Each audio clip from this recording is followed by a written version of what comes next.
Welcome to Smart Remarks, where one terror attack on the Constitution becomes a mere piece of paper.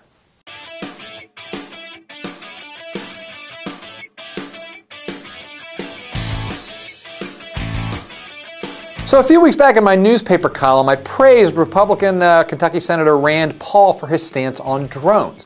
You'll remember his big filibuster against drones, where he demanded to know if President Obama believed that the president had the power to use drones to kill an American on American soil. Quote, "I will speak as long as it takes until the alarm is sounded from coast to coast that our Constitution is important, that your rights to trial by jury are precious, and no American should be killed by a drone on American soil without first being charged with a crime, without first being found to be guilty by a court."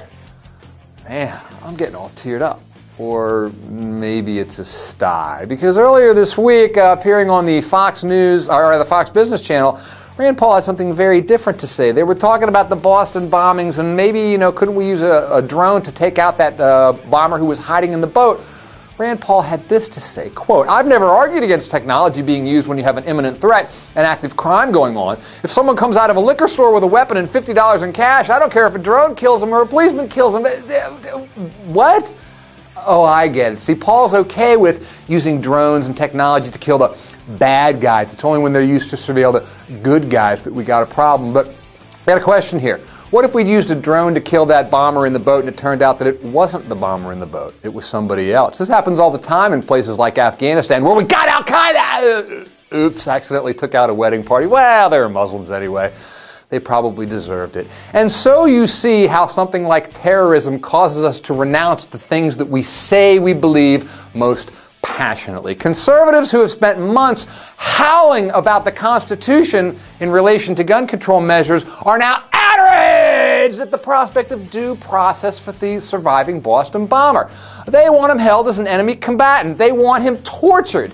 The crime in their eyes justifies actual nullification of the Constitutions. I'll give libertarians this. They jumped down Rand Paul's throat after his comments this past week.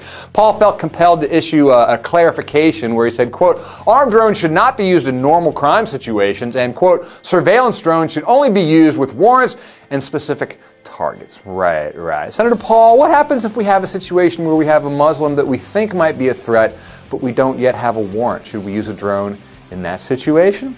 The reality is that Rand Paul now likes the surveillance state, the national security state, as much as anyone else. And you know what? In the wake of the Boston bombings, you like the national security state. All it would take is 3 or 4 bombings like this in a row, and the entirety of America would be howling for martial law, howling for drones in the sky above every city and every town in the country. And you know what?